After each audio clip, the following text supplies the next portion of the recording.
Hey guys, I'm Morgan Moore, and thanks for joining us for another episode of Answering the Call, the OEMC podcast. I am joined with some new faces here at OEMC. We now have two clinical therapists here in the building. Why don't you guys introduce yourself and tell us a little bit about what you do? I'm Jamila Jones. I'm a clinical therapist for the OEMC. I'm Gwendolyn Suji-Chavez. I, too, am a clinical therapist for the OEMC's EAP.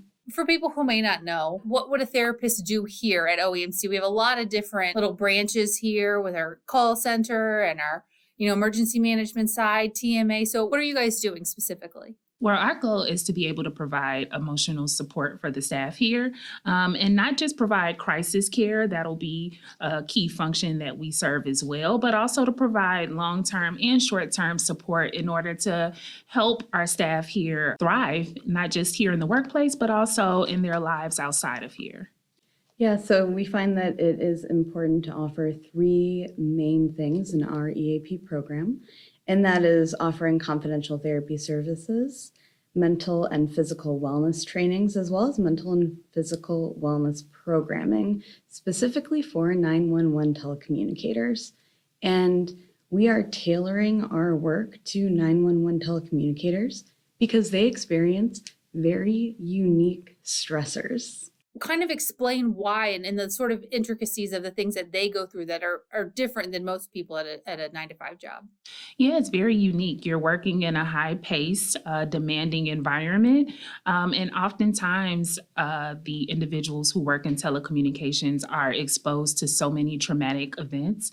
And it can be overwhelming and over time lead to burnout and decrease in feelings of resilience and being able to really connect with the work, but also live functional lives outside of the environment. Even once the call's over, like your job is done and you don't ever get any sort of resolution, I can imagine that would be really kind of hard on your day-to-day, worrying about all these different calls that you took and if everybody's okay. Yeah, that real lack of closure causes long-lasting mental and emotional wounds.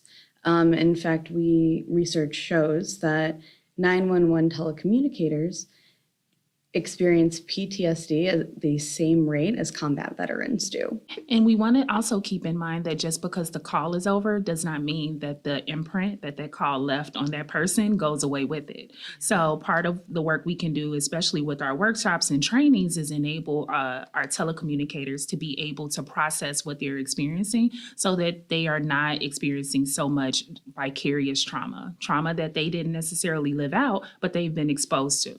But helping them, like you said, be able to deal with it is only going to help the people calling in who need their help. The more education, the more resources, the more tools we're able to provide, then that will also reflect in the work that they do and the quality of the calls that they take, the way that they engage for the dispatchers with the individuals they engage with. It's a trickle-down effect. And being able to recognize when not only I may be experiencing a mental health challenge, but what about my peers with me, right? And how to be able to support them and get them the resources and assist them with the tools that they may need as well. And again, that's a trickle-down effect. That person does it for the next and the next and the next, and we see such a tremendous impact as a result.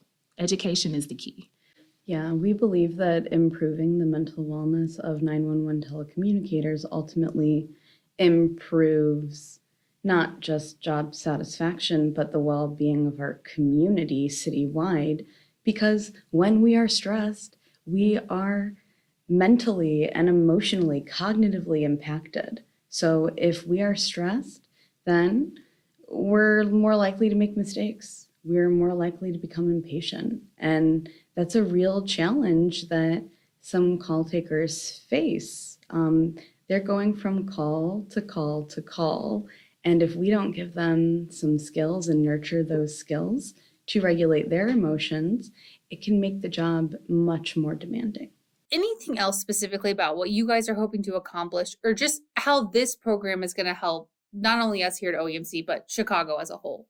Yeah, I think the big part is being able to connect with the staff and just let them know that they are supported, that their work is valued, and we want them to experience not only the work, but their regular lives in the healthiest way possible. And by utilizing our resources and engaging in the psychoeducation and trainings and workshops, we're providing them the tools, right? And with those tools, they can utilize them again, not only in this space, but also in spaces outside, right? They're a full person, as Gwen mentioned. And, we don't want to see people feel as though they're only existing for the work, right? Just because you're getting the resources here doesn't mean that's where it has to stop. And these are tools and resources that can be used in so many areas. And we're just super hopeful that people will utilize the resources available to them. The health of our first responder community is so important to our city, right? Not just our police and fire, but also our 911 telecommunicators, because that is who we call on our worst days, in our biggest emergencies. And if we are not taking care of them, how can they take care of us? All right, guys, thank you so much. And thank you for listening. Don't forget, all of our other podcast episodes are on our YouTube page, or you can always download the app and find everything you need right there.